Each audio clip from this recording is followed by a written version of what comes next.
नमस्कार। 10वीं कक्षा के हम पहले जो 4 लेसन है वो पूरे कर चुके हैं। आज हम शुरू करने वाले हैं 5वां चैप्टर समांतर श्रेणी। समांतर श्रेणी क्या होती है, पहले हम इसके बारे में जानकारी लेंगे, फिर हम 5.1 उसको शुरू करेंगे। तो आप लोगों ने जो 4 चैप्टर आपके किए हैं और आपने अभी तक उसमें से कोई समस्या है या आप कोई नहीं देख पाए तो आप चैनल पर जाएं, उसको सब्सक्राइब करें और अपने जो बचे हुए पिछले प्रश्न हैं उनको वहां से देखकर हल करें। तो आइए 5th चैप्टर शुरू करते हैं, समांतर श्रेणी। तो समांतर श्रेणी क्या होती है, आपको पहले इसकी जानकारी देते हैं। आप दैनिक जीवन में जैसे हम लिख देते हैं 2, 4, 6, 8, तो अगर आपसे पूछा जाए नेक्स्ट टर्म क्या होगा तो आप इजीली बता देंगे। आप बताएंगे 10 होगा। मैं फिर पूछूं आगे क्या होगा तो आप कहेंगे 12 होगा। ऐसा कौन सा आपके पास मंत्र है, भी अपने आप ही आप बताए जा रहे हैं। ऐसी कौन सी आपके पास शक्ति आ गई है, पावर आ गई है, जिससे आप नेक्स्ट की भविष्यवाणी कर रहे हो। जैसे अगली भविष्यवाणी क्या है, 14 आएगा। क्यों? क्योंकि हमें कुछ आभास हो रहा है, यहाँ 2 है, 4 है, 6 है, 8 है, 10 है, 12 है, 14 है। इसका मतलब आगे वाला क्या आएगा, 16 आएगा, 18 आएगा। ऐसे हम अपनी जो इंद्रियों की सहायता से हम इसको जान लेते हैं। इसी प्रकार जैसे मैं लिख दूं 1, 4, 7, 10, तो आप इसको थोड़ा ऑब्जर्व करने के बाद झट से बता देंगे कि नेक्स्ट क्या आएगा, 13 आएगा। ऐसे ऐसे करके आप बताते जाएंगे। लेकिन अगर हम इसको थोड़ा ढंग से देखें तो इसको हम कैसे बनाते हैं, कैसे इसको ऑब्जर्व करते हैं, उसके बारे में जांचें तो हमें कैसे मालूम पड़ता है। यहाँ देखिए +2 हो गया, यहाँ देखिए +2 हो गया, यहाँ देखिए +2 हो गया, यहाँ देखिए +2 हो गया, यहाँ देखिए +2 हो गया। तो ऐसी एक श्रृंखला बन रही है जिसमें आने वाले पदों में क्या है, जो है अंतर कितना पड़ रहा है, समान समान पड़ रहा है, वही हमें आगे इसकी भविष्यवाणी करने के लिए हमें बताता है भी आगे कौन सा अक्षर आएगा। तो देखिए अब बात करते हैं। तो ऐसी जो श्रेणी होती है जिसमें जो पदों में अंतर है वो समान हो, ऐसी श्रेणी को बोलते हैं समांतर श्रेणी। क्या बोलते हैं, समांतर श्रेणी। या इस तरह से कह सकते हैं, यह संख्याओं की ऐसी सूची है, संख्याओं की ऐसी सूची है जिसमें प्रत्येक पद अपने पद में एक निश्चित संख्या जोड़ने पर प्राप्त होता है। निश्चित संख्या जोड़ने पर प्राप्त होता है। देखिए ये पहला पद था, ये दूसरा पद था। दूसरा पद कैसे आ गया, एक निश्चित संख्या 2 जोड़ दी। तीसरा पद कैसे आ गया, निश्चित संख्या 2 जोड़ दी। इसी प्रकार यहां निश्चित संख्या क्या जोड़ रहे हैं, 3। क्या जोड़ रहे हैं, 3। तो ऐसी श्रेणियों को हम क्या बोलते हैं, समांतर श्रेणी। तो समांतर श्रेणी को अगर हम जनरली व्यापक रूप इसका किस प्रकार लिखें, पहली संख्या को हम लिखते हैं a, दूसरी संख्या को लिखते हैं a+d, तीसरी संख्या को लिखते हैं a+2d, चौथी संख्या को लिखते हैं a+3d। ऐसे ऐसे ऐसे कंटिन्यू करते जाते हैं। यहाँ a क्या है, अगर a को देखें तो a यहां पर क्या है, प्रथम पद। a क्या है, प्रथम पद, या पहला पद भी आप बोल सकते हैं। d क्या है, सार्वंतर। क्या है, सार्वंतर। सार्वंतर मतलब वो निश्चित संख्या जो जोड़ने पर हमें नेक्स्ट जो पद है वो प्राप्त होता है। तो यहां पर आप ऑब्जर्व करें, ये जो है ये पहली a1 लिख दें आप इसको, ये दूसरी ये वाली, तीसरी ये वाली, चौथी। इस प्रकार से हमें जो है संख्याएं प्राप्त होती जाती है, पहली, दूसरी, तीसरी, चौथी। तो अब जैसे मैं यहाँ बात कर रहा था, मैं यहाँ से पूछूं ये पहली, दूसरी, तीसरी, चौथी, पांचवी, छठी, सातवीं। अगर आपसे पूछा जाए 100वीं संख्या कौन सी होगी, 200वीं संख्या कौन सी होगी, तो आप कैसे ढूंढ पाएंगे? यहाँ 8वीं पूछे तो आप बता दोगे 16 है, लेकिन मैं अगर और बड़ी ज्यादा पूछूं या यहाँ पर पूछूं भाई 50वीं संख्या कौन सी है, तो हमारे लिए क्या हो जाएगा, मुश्किल हो जाएगा। तो फिर हम समांतर श्रेणी के जो फॉर्मूले हैं उनको समझेंगे। उनको समझते हुए फिर हम आसानी से ही ज्ञात करना सीख जाएंगे कौन सा पद कितना आएगा। अब यहां से देखिए, इसको ऑब्जर्व करें, ये पहला पद, ये पहला पद, ये दूसरा पद, ये दूसरा पद। जो दूसरा पद है, जो दूसरा पद है, हम उसकी बात करें,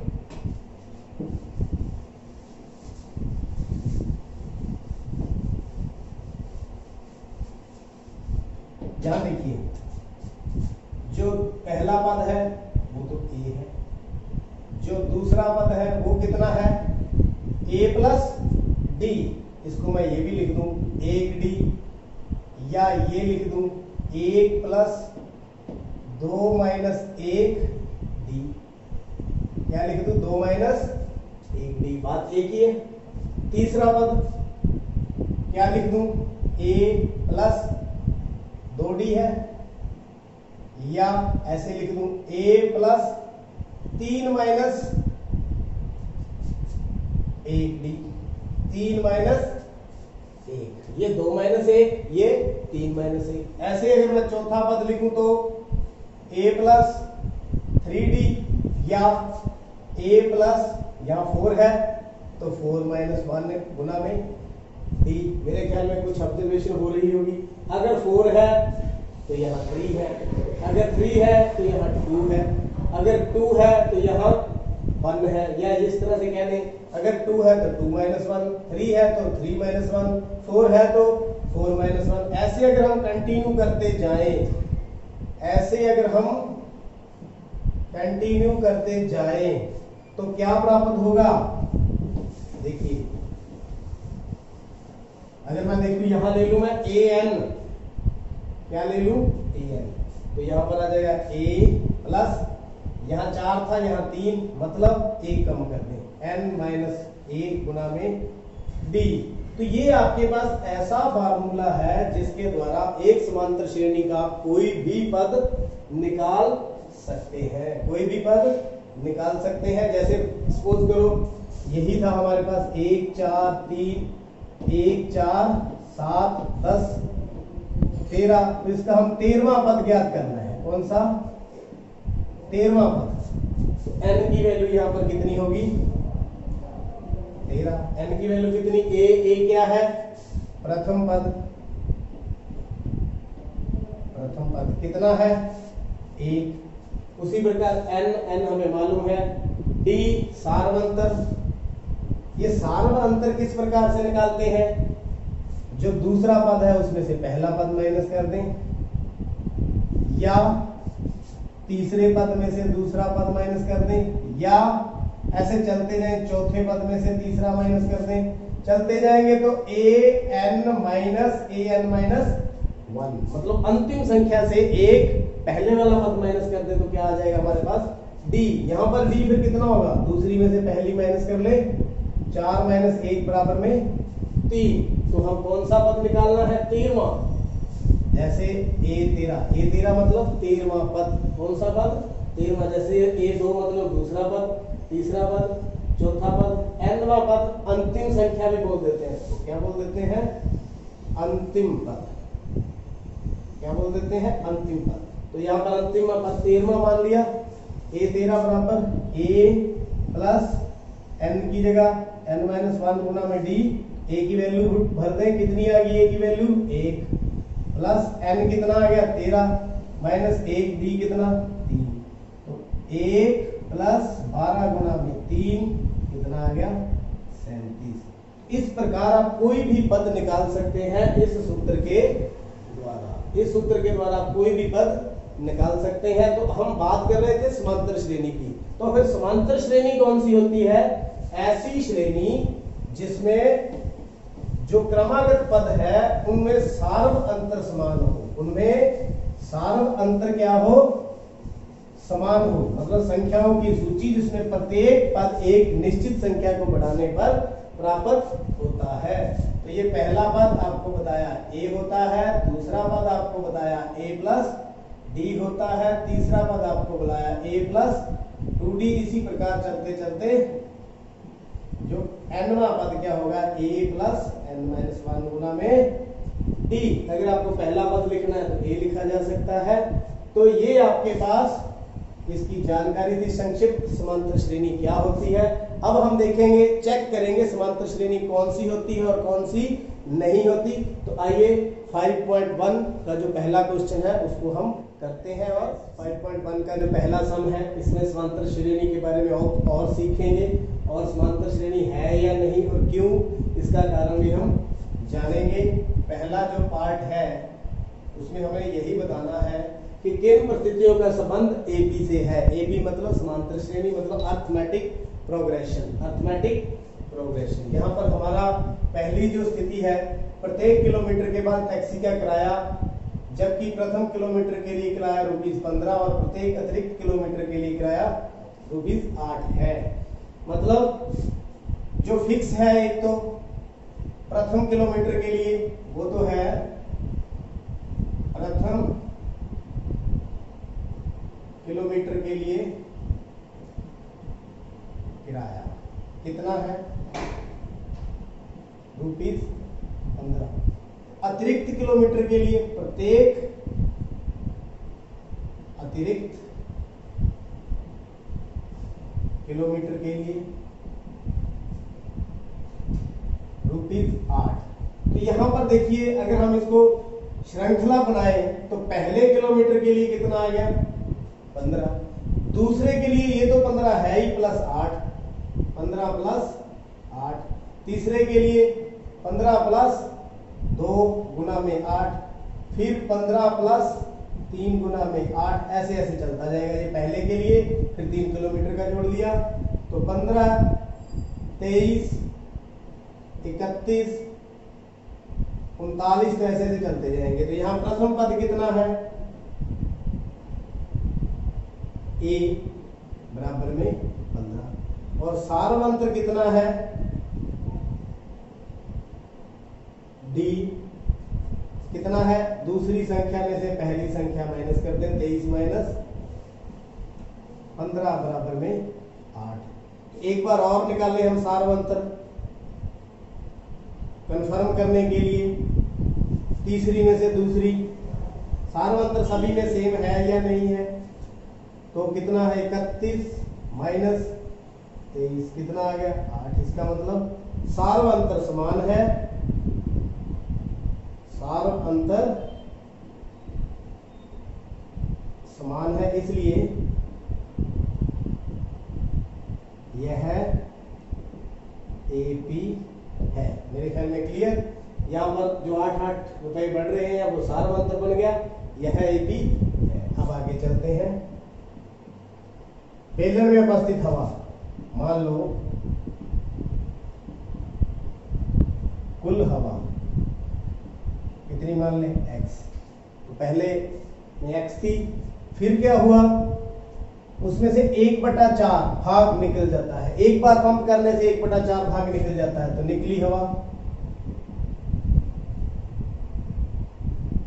प्रथम बार, पहली बार तो ये था, उसके बाद पंप किया तो ये थी पूरी हवा, माइनस कितनी हमने माइनस कर दी, उसका चौथा 1/4 भाग। तो एलसीएम ले लेंगे, कितना आ जाएगा, 4x माइनस x, 3x बटा में 4। दूसरी ये पहले शुरू में इतनी थी, फिर इतनी, तो द्वितीय स्टेप में, द्वितीय चरण में देखिए, यहां पर देखिए इतनी अब है उसके अंदर, माइनस इसका 1/4, माइनस इसका 1/4 घटा देंगे, ये उसके अंदर बची हुई हवा 1/4 भाग और उसका और निकाल दें, कितना बन गया, 3x/4 माइनस 3x/16। तो 16 आ गया एलसीएम, 4 × 3 = 12 माइनस 3x बराबर 9x बटा में 16। तो इस प्रकार जो श्रृंखला हमारे पास प्राप्त हुई उसको देखते हैं। पहले क्या थी x, फिर क्या होगी 3x बटे 4, फिर क्या होगी 9x बटे 16। तो ऐसे कंटिन्यू चलती है। तो इसका सारवंतर चेक करते हैं। सारवंतर d प्रथम पद तो है ही x, तो 3x बटा दूसरी संख्या माइनस पहली संख्या, तो द्वितीय पद माइनस पहला, तो 3x बटे 4 माइनस का x बटा में 1 कितना आ गया 4 एलसीएम आ गया, तो 3x माइनस 4x माइनस का x बटे 4। एक बार और निकाल लें क्योंकि सब में सारवंतर चेक करना पड़ेगा समान है या नहीं। तीसरा पद माइनस दूसरा पद, तो 9x बटा में 16 माइनस 3x बटा में 4, एलसीएम आ गया 16, तो 9x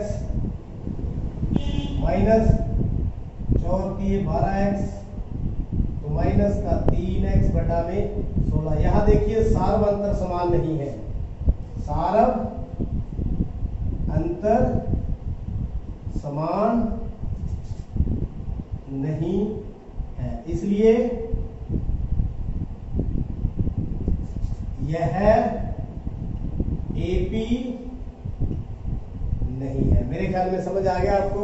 या 1/4 भाग निकालते हैं तो पहला इतना था, दूसरा इतना, तीसरा इतना, तो उनका सारवंतर माइनस x बटा 4 आया और माइनस 3x बटा। आइए देखते हैं समांतर श्रेणी का अगला फर्स्ट का थर्ड पार्ट है या नहीं, इसको चेक करना है। प्रत्येक मीटर की खुदाई के बाद एक कुआं खोदने में आई लागत, जबकि प्रथम खुदाई की लागत 150 रुपए है और बाद में प्रत्येक खुदाई की लागत 50 रुपए बढ़ती जाती है। तो इसको देखना है। तो प्रथम खुदाई की लागत, प्रथम मीटर खुदाई की लागत कितनी है 150 रुपए। तो उसके बाद प्रत्येक खुदाई की लागत, उसके बाद प्रत्येक खुदाई की लागत कितनी 50 रुपए। तो इस प्रकार देखते हैं जो पहला पद है इसका कितना बना। तो इस प्रकार श्रेणी हमारी किस प्रकार से बनेगी, पहले मीटर में 150, उसके बाद 50 बढ़ जाएंगे, मतलब 150 प्लस 50, फिर 50 दो अगली खुदाई और बढ़ेगी तो 150 पहले का, फिर 2 मीटर के और 50 बढ़ जाएंगे। तो ऐसे ऐसे करके चलते जाएंगे। तो 150 फिर 200 फिर 250 ऐसे ऐसे चलते जाएंगे। तो इनका सारवंतर चेक करते हैं। वैसे तो नजर आ रहा है यहाँ भी 50 का अंतर है, यहाँ भी 50 का अंतर है, फिर भी देखिए दूसरे पद में से हम पहला पद निकालें। 200 माइनस 150 बराबर में 50 रुपए। एक बार और कंफर्म करें, तीसरे पद में से हम दूसरा पद निकाल दें तो 250 माइनस 200 बराबर 50 रुपए। आप देख रहे हैं जो है सारवंतर बिल्कुल समान है और वो निश्चित है, इसलिए यह ये AP है। सारव अंतर समान है, अतः यह एक AP है। अर्थमेटिक प्रोग्रेशन है उत्तर। तो आइए फोर्थ पार्ट की तरफ बढ़ते हैं। इसका आंसर देखें। वैसे ये चक्रवृद्धि ब्याज है, चक्रवृद्धि ब्याज देखें तो हर साल एक जैसा नहीं बढ़ता, तो यह समांतर श्रेणी नहीं है, परंतु फिर भी हम चेक कर लेते हैं। प्रथम वर्ष राशि कितनी है 10,000 रुपए। द्वितीय वर्ष राशि, चक्रवृद्धि ब्याज में ये तो हो गया मूलधन प्लस ब्याज। ब्याज कैसे निकालते हैं, मूलधन गुना दर गुना समय बटा में 100, कितना आ गया, ये आ गया 800। तो 10,000 प्लस 800 बराबर में 10,800 रुपए। तो जब तीसरे वर्ष का निकालेंगे तो इसको हम मूलधन लेंगे, तो क्योंकि चक्रवृद्धि ब्याज है इसलिए तीसरे वर्ष राशि धनराशि कितनी हो जाएगी, ये हो गया मूलधन प्लस ब्याज। ब्याज कैसे निकलेगी, मूलधन गुना दर गुना समय बटा में 100। तो देखिए 10,800 प्लस ये हो गया 864, तो 4 6 8 और 8 16, 10 और 1 11। ऐसे ऐसे हम तीसरा चौथा वर्ष ऐसे चलते चलेंगे। तो श्रेणी हमारी क्या बन जाएगी, पहले कितनी है 10,000, फिर दूसरी 10,800, फिर 11,664, ऐसे ऐसे चलती जाएगी। तो सारवंत्र कैलकुलेट करें, ज्ञात करें। डी दूसरे पद में से पहला पद 10,800 माइनस 10,000 बराबर कितना आ गया 800 रुपए। तो पहले जो है अंतर कितना आया 800। एक बार और कैलकुलेट करते हैं, तीसरे में से दूसरा 11,664 माइनस 10,800, ये तीसरी में से दूसरी, तो कितना आ गया 864। आप देखिए ये सारव अंतर है, क्या समान है, नहीं। तो क्या लिखेंगे, सारव अंतर समान नहीं है, इसलिए यह एपी नहीं है। उम्मीद करता हूं जो आपको समांतर श्रेणी है वो कैसी होती है और किसे कहते हैं आपको अच्छी तरह से क्लियर हो चुका है, और उससे रिलेटेड कौन सी समांतर श्रेणियां होती हैं और कौन सी नहीं होती ये भी आपको अच्छी तरह से समझ आ गया है। तो आज के लेक्चर में बस इतना ही। देखने के लिए आपका बहुत बहुत धन्यवाद।